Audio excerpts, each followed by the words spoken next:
आप सभी लोग जानते हैं कि 2 जून 2024 को है अपरा एकादशी, जो बहुत ही खास है। और दोस्तों, ये वो एकादशी है जो कि ज्येष्ठ महीने में रविवार को पड़ रही है। दोस्तों, इसी दिन किया जाने वाला पंडित जी द्वारा बताया गया एक लाल फूल और एक सफेद फूल वाले उपाय आप लोगों को जरूर करना चाहिए, क्योंकि दोस्तों, ये एक ऐसा उपाय है जो कि हर दिन नहीं किया जाता। ज्येष्ठ महीने में जो एकादशी पड़ती है उसी दिन किया जाता है। देखिए, ये दिन इतना खास होता है, इतना महत्वपूर्ण होता है। देखा गया है कभी कभी बड़े बड़े पूजा पाठ अनुष्ठान से जो मनोकामना पूर्ण नहीं होती है, वह अपरा एकादशी के दिन एक छोटे से उपाय करने से ही आपकी मनोकामना पूर्ण हो जाती है। और बहुत सारे लोगों ने इस उपाय को किया भी है और उनको इस उपाय को करने का फल भी जरूर मिला है। अगर आप लोग भी इस उपाय को इस अष्टमी के दिन करना चाहते हैं तो आप इस उपाय को पहले अच्छे से समझ लेना, सुन लेना, उसके बाद करना। आपको इस उपाय का फल जरूर मिलेगा, आपकी सभी मनोकामनाएं पूरी हो जाएंगी। दोस्तों, हम आपको यहां पर बता दें कि यह जो एक लाल फूल और एक सफेद फूल वाले उपाय है, ये उपाय पंडित जी ने अपनी अभी की कथा में ही बताया है। और इस उपाय को करने से आपके घर में चाहे किसी भी प्रकार की दुख और समस्या क्यों ना चल रही हो, आपको उसका कारण भी नहीं पता है कि भाई ये समस्या किस कारण से चल रही है। उसका कुछ भी कारण हो सकता है, जैसे पितृदोष हो सकता है, काल सर्प दोष हो सकता है, या किसी भी तरह का मंगल दोष भी हो सकता है। और भी बहुत तरह के दोष होते हैं, कुछ भी हो सकता है। पर आपको इस उपाय को करने के लिए अपने दोष को पता लगाने की भी जरूरत नहीं है। आपके घर में किस कारण से इतनी दुख और परेशानी आ रही है, वह भी आपको पता लगाने की जरूरत नहीं है। अपरा एकादशी के दिन इस उपाय को कर लेना, क्योंकि इसी एकमात्र उपाय को करने से आपके पूरे घर परिवार में सुख और शांति हो जाएगी। आपके घर में अच्छे अच्छे काम होने लगेंगे। आपकी जो भी मनोकामना होगी वह भी धीरे धीरे करके पूर्ण होना शुरू हो जाएंगी। अब हम समझते हैं इस एक लाल फूल और एक सफेद फूल वाले उपाय को आपको करना कैसे है, किसको करना है, किस समय करना है और कैसे करना है। उपाय आसान है, बस समझने वाली बात है। ध्यान से समझिए, उसके बाद ही आप लोग जो है इस उपाय को जरूर कीजिएगा। सबसे पहली चीज हम लोग ये समझते हैं कि इस एक लाल फूल और एक सफेद फूल वाले उपाय को इस आने वाली एकादशी के दिन किसको करना है। तो देखिए, इस उपाय को घर के सभी सदस्यों को करने की बिल्कुल भी जरूरत नहीं है।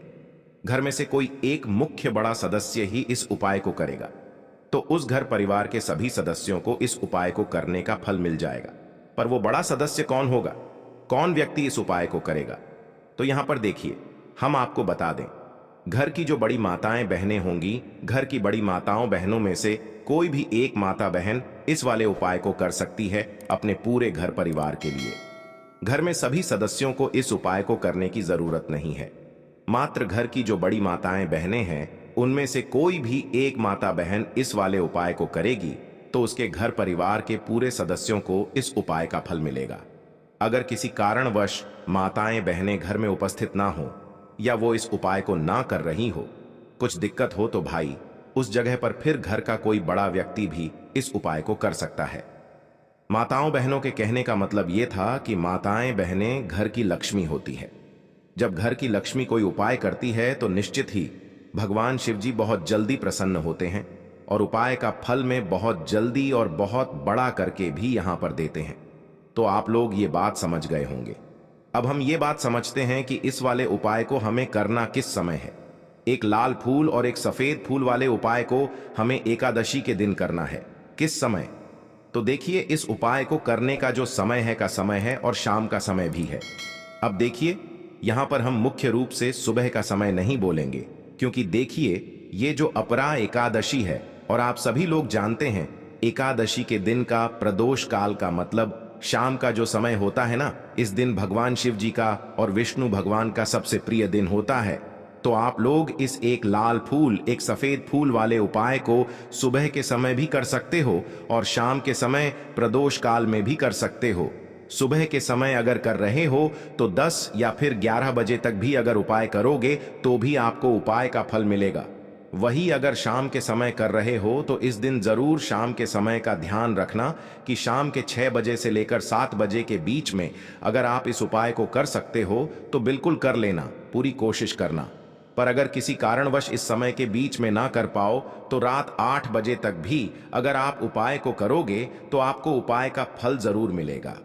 ये बात आपको समझ आ गई कि आप इस उपाय को सुबह और शाम दोनों समय कर सकते हो। मतलब करना आपको एक ही समय है, घर में से किसी एक ही बड़े व्यक्ति को करना है, पर एक ही बार इस उपाय को करना है, दोनों समय नहीं करना है। आपको जो समय अच्छा लगे आप उस समय पर इस वाले उपाय को कर सकते हैं। अब सबसे महत्वपूर्ण बात आती है कि इस उपाय को हमें करना किस लिए है। जैसा कि हमने अभी आपसे बोला कि इस उपाय को करने के बाद आपके जीवन में बहुत सारी खुशियां आएंगी, आपकी मनोकामनाएं पूर्ण होंगी, आपकी धन की समस्या दूर होगी, आपकी पैसों की समस्या दूर होगी। अब देखिए, अगर आप लोग सोच रहे हो कि भाई हमें घर बनाना है पर घर बनाने के लिए पैसा नहीं है, हमें गाड़ी लेना है पर गाड़ी लेने के लिए पैसा नहीं है, हमें ज़मीन लेना है पर ज़मीन लेने के लिए पैसों की कमी पड़ रही है, अगर ऐसी ही दिक्कत, परेशानी या किसी भी तरह की धन से जुड़ी हुई समस्या या पैसों से जुड़ी हुई समस्या अगर आपके जीवन में चल रही है तो निश्चित ही आपके जीवन में बहुत सारे फल ला कर दे सकता है। इसीलिए अगर आपके घर में बहुत ज्यादा दिक्कत, समस्या, परेशानी चल रही है, धन से जुड़ी हुई, पैसों से जुड़ी हुई धन की बहुत ज्यादा कमी आ रही है, पैसों की बिल्कुल आवक नहीं हो रही है, तो भाई आप लोगों को इस वाले उपाय को जरूर करना चाहिए, घर में से किसी एक भी बड़े व्यक्ति को। अब इस उपाय में करना क्या है वो सबसे पहले हम लोग जान लेते हैं। उपाय की सामग्री हम लोग सबसे पहले जानते हैं कि इस उपाय में किस किस चीज की आवश्यकता पड़ेगी। तो देखिए, उपाय का नाम तो एक लाल फूल और एक सफेद फूल वाला उपाय है, पर इस उपाय में कुल मिलाकर 4 सामग्री हमें लगने वाली है, जो कि पंडित जी ने खुद सीहोर वाली कथा में बताया है। और जो हम आपको उपाय बताते हैं वो पंडित जी द्वारा बताए गए होते हैं, बताते हैं, अलग से कुछ भी नहीं बताते हैं। तो यहाँ पर हम लोग समझते हैं कि इस उपाय की सामग्री क्या है। तो देखो, उपाय की जो सामग्री है वो 4 सामग्री है, जिसमें से सबसे पहली सामग्री है एक बेल पत्र। क्या एक बेल पत्र क्या होती है? बेल पत्र जो शिव की शिवलिंग पर चढ़ती है। दूसरी चीज है एक शमी पत्र, शमी पत्र वो जो शिवलिंग पर ही चढ़ता है। तीसरी चीज है दोस्तों एक लाल फूल, जो उपाय का नाम है। तो एक यहाँ पर आपको लाल फूल लेना है। अब ये लाल फूल कौन सा लेना है? देखो, शिवलिंग के ऊपर जो लाल फूल चढ़ता हो उनमें से कोई भी एक लाल फूल पसंद कर लेना और वो कहीं से तोड़कर या कहीं से खरीद कर लेकर आना और उस लाल फूल को उपाय में प्रयोग में लेना। उसके बाद में एक सफेद फूल का विशेष रूप से ध्यान रखना। जो सफेद फूल शिवलिंग पर चढ़ता हो सिर्फ वही सफेद फूल लेकर आना, इसके अलावा कुछ मत लेकर आना। तो एक मात्रा में ही आपको ये चारों सामग्री चाहिए, एक बेलपत्र, एक शमी पत्र, एक लाल फूल और एक सफेद फूल।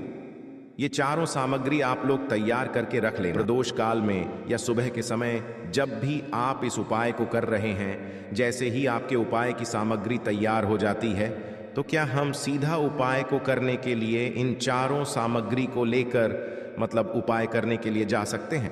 नहीं, तो यहाँ पर आपको इस बात का ध्यान रखना है कि हम भगवान शिव जी को प्रसन्न करने के लिए तो जा रहे हैं, हम अपनी मनोकामना को पूर्ण करवाने के लिए तो जा रहे हैं, पर हमें ये दर्शा बिल्कुल भी नहीं है कि हम सिर्फ अपने फायदे के लिए भगवान शिव जी के मंदिर में आए हैं। इसीलिए हम इस उपाय को करने के साथ साथ में भगवान शिव जी की पूजन अर्चना के लिए कुछ सामग्री भी जरूर लेकर जाएंगे। जैसे कि सुबह के समय अगर आप उपाय को कर रहे हो, इस एक लाल फूल और एक सफेद फूल वाले उपाय को, तो भाई सुबह के समय आपको एक लोटा जल लेकर जाना है।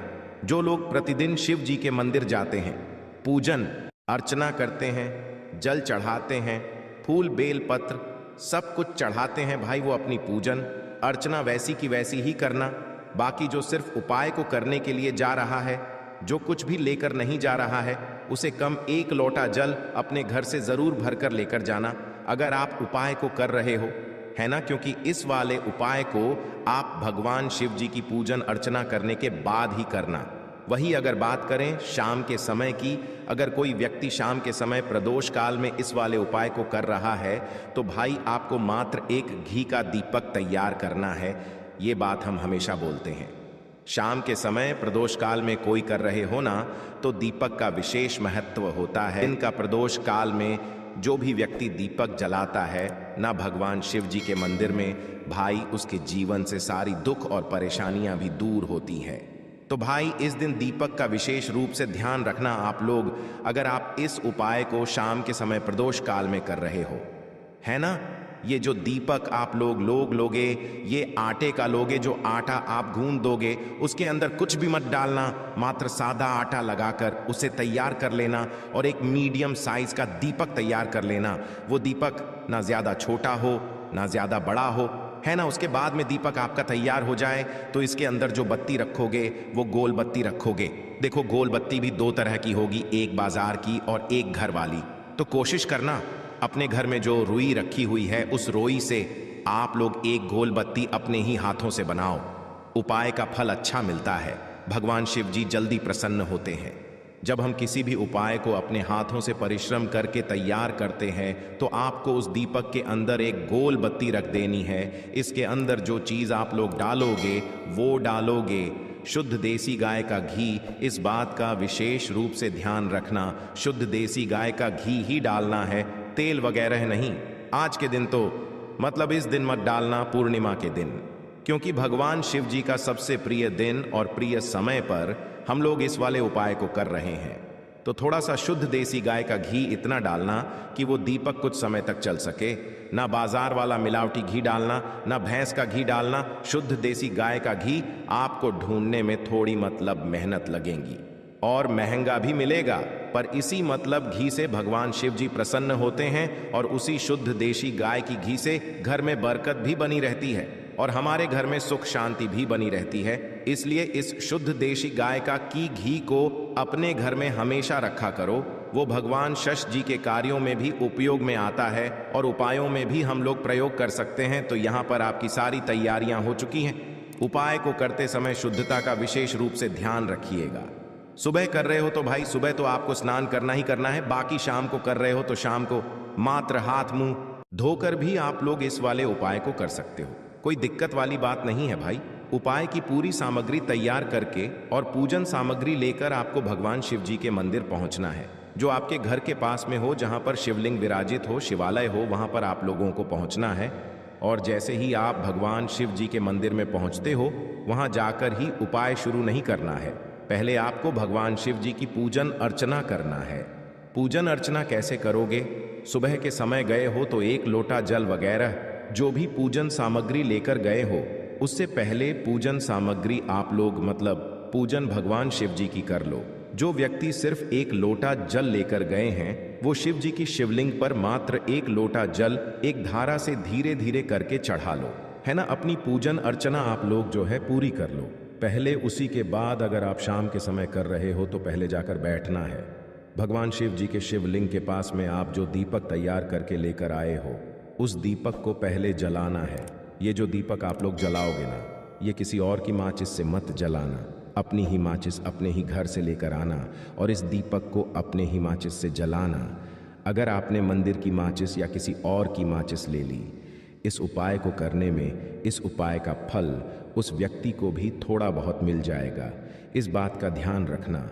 अपने घर से अपनी ही माचिस लेकर जाना और इस दीपक को जलाना। दीपक को जलाने के बाद भगवान शिव जी की शिवलिंग के पास में रख देना। शिवलिंग के इतना पास में मत रखना कि भगवान शिव जी को आंच लगे, थोड़ी सी दूरी बनाकर ही जो है इस दीपक को शिवलिंग के पास में आप लोग रख दीजिएगा। अब जैसे ही आपकी पूजन अर्चना हो जाती है, भगवान शिव जी के शिवलिंग के सामने या आसपास कहीं पर भी बैठ जाइए उपाय को करने के लिए। और उपाय को करने से पहले आप लोग अपनी वह चारों पूजन सामग्री निकाल लीजिए। उपाय की जो सामग्री है वो निकाल लीजिए और भगवान शिव जी के शिवलिंग के ऊपर एक माता अशोक सुंदर जी का स्थान देख लीजिए। माता अशोक सुंदर जी का जो स्थान होता है वो जलाधारी के ऊपर होता है, जलाधारी के बिल्कुल बीचों बीच में होता है। आप लोगों ने देखा भी होगा शिवलिंग की जलाधारी होती है, जलाधारी के बिल्कुल बीचों बीच का जो स्थान होगा वो माता अशोक सुंदर जी का स्थान होगा, क्योंकि यहीं पर हमें ये जो है उपाय को करना है। सबसे पहली चीज, अब हम उपाय को करना शुरू करते हैं। आप सबसे पहले अपनी एक बेलपत्र उठा लो। एक बेलपत्र को आपको माता अशोक सुंदरी जी वाले स्थान पर सबसे पहले समर्पित करना है। बेलपत्र की डंडी का मुख होगा जलाधारी की तरफ, जहां से जल बहता है और नीचे गिरता है, और बीच वाली बड़ी पत्ती का मुख मतलब शिवलिंग की तरफ होगा। इस तरीके से आपको इस बेलपत्र को माता अशोक सुंदरी जी वाले स्थान पर समर्पित कर देना है। उसके बाद में अपनी एक शमी पत्र उठा लो जो आप उपाय के लिए लेकर आए हुए हो। शमी पत्र को उठाकर शमी पत्र की भी जो डंडी का भाग होगा वो जलाधारी की तरफ करके, जहां से जल बहता है नीचे गिरता है उस तरफ करके, और पत्ती वाला भाग शिवलिंग की तरफ करके, इस शमी पत्र को भी उस बेल पत्र के ऊपर आपको समर्पित कर देना है। समर्पित करने के बाद अब आप ले लो अपना एक लाल फूल जो आप उपाय को करने के लिए लेकर आए हुए हो। इस लाल फूल का जो खिला हुआ भाग होगा, चाहे वो गुलाब का फूल हो, चाहे कोई सा फूल जो शिवलिंग पर चढ़ता हो भाई, उस फूल का जो खिला हुआ भाग होगा वो शिवलिंग की तरफ होगा। बाकी जो पीछे का भाग होगा फूल का वो जलाधारी की तरफ, जहां से जल बहता है नीचे गिरता है उस तरफ होगा। और आखिरी में आपका जो एक सफेद फूल बचा हुआ है ना, इस सफेद फूल को भी आपको लेना है, और सफेद फूल का जो खिला हुआ भाग होगा वो शिवलिंग की तरफ होगा, जहां पर शिवलिंग रखा हुआ है उस तरफ होगा, और डंडी का भाग जलाधारी के पीछे की तरफ हो जाएगा, मतलब जो जहां से जल बहता है और नीचे गिरता है। जब आप लोग एक बेलपत्र, एक शमी पत्र और एक लाल फूल, एक सफेद फूल चढ़ा रहे हो, तो उस समय आप लोगों को कांता भगवान या कांता चक्र का नाम लेते हुए ही जो है इस उपाय को करना है, और भगवान शिव जी और नारायण जी का स्मरण करते हुए ही जो है इस उपाय को आपको करना है। तो जब भी आप एक बेलपत्र, एक शमी पत्र, एक लाल फूल और एक सफेद फूल चढ़ा रहे हो, तो या तो आप कांता चक्र का नाम ले लेना या कांता भगवान का नाम लेते हुए जो है इन सभी सामग्रियों को माता अशोक सुंदरी जी वाले स्थान पर आप लोग समर्पित करते जाना, और शिव और नारायण जी का नाम भी साथ साथ में लेते जाना। और जैसे ही आप लोग ये उपाय पूरा कर लेते हो, चारों सामग्रियों समर्पित कर देते हो, उसके बाद में भगवान से वही के वही बैठे बैठे हाथ जोड़ के प्रार्थना करना, आपकी मनोकामना हो, धन से जुड़ी हुई, पैसों से जुड़ी हुई, घर में माता लक्ष्मी जी की कमी हो रही है, जो भी दुख और समस्या परेशानी चल रही हो, आपको अपनी वह दुख और परेशानी जो है भगवान शिव जी से उपाय को पूरा करने के बाद वहीं पर पास में बैठकर बोल देना है, हाथ जोड़ के आंखें बंद करके अपनी परेशानी और श्री शिवाय नमस्तुभ्यं का जाप करना है। दोस्तों